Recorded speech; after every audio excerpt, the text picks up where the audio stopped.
بسم الله الرحمن الرحیم. یو محترم روښتنه کړه د چې د خپلې ښځې په خوله کې نیول د شریعت له نظره څنګه دی روایش لري که یا د دې پوښتنې ځواب دا دی چې د ښځې په خوله کې نیول د شریعت له نظره شرعا دا جایز دی، منع نسته بلا کراهیت. نارینه د خپلې میرمنې پر بدن باندې هر ډول نفع او ګټه اخیستلی سي، خوند ورباندې اخیستلی سي. شریعت مقدسه او فقه حنفي دې ته اجازه ورکړې ده. خو دونه مسئله ده که چیرې د ښځې ادب دی په تویو کې شیدې نه وي، د په خوله کې نیولی سي، زبېښلی یې هم سي، او که چیرې په تویو کې شیدې وي بیا یې زبېښلی نه سي او په خوله کې نیولی سي.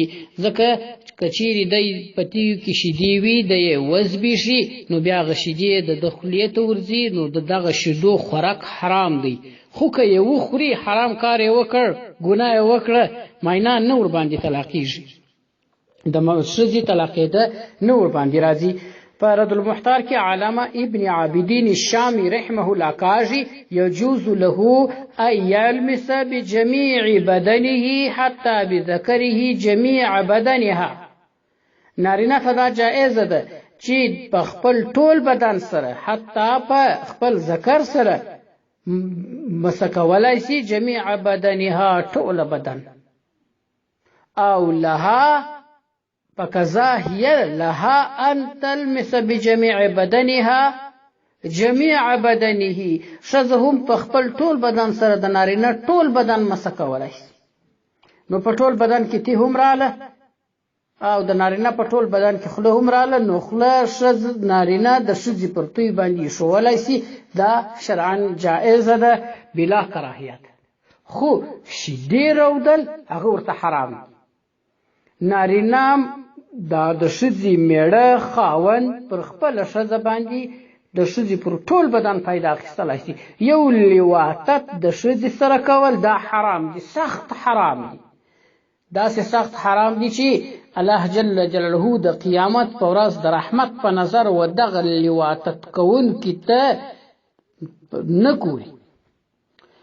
همدا ډول دا یو ستره بېننګي او بېغیرتي هم ده، دا ناپاکي هم ده، او دا د مروت او د غیرت خلاف کار دی. پاته سول د لواطت سما سیوه د ښځې د دبوري څخه د استفادې سما سیوه. نور پر ټول بدن باندې خاوند پر خپله ښځه باندې پیدا اخیستلی سي. چپ له هغه ورځو چې د بېلمانځۍ ورځې دي هغه ماهانه ناجوړي ده، یا د نفاس ورځې دي چې کوچنۍ پیدا سوی وي، هغه خاص د بېلمانځۍ د ورځو څخه ما سیوه. نور په ټولو ورځو کې پر ټول بدن باندې پیدا اخیستلی سي. رد المحتار اول جلد 293 صفحه. همدا ډول دغه مسئله زموږ د فقه مشهور او باوري کتاب فتاوا علمگیریه په اول جلد 19 صفحه کې راوړې ده. همدا ډول بحرایق اول جلد 343 صفحه. حاشیه تحتوی على در المختار اول جلد 150 صفحه.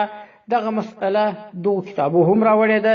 دا ډول فتاوا محمودیه 24 جلد 292 صفحه. همدا ډول دغه مسئله فتاوا محمودیه 13 جلد 624 صفحه. والسلام علیکم ورحمة الله وبرکاته.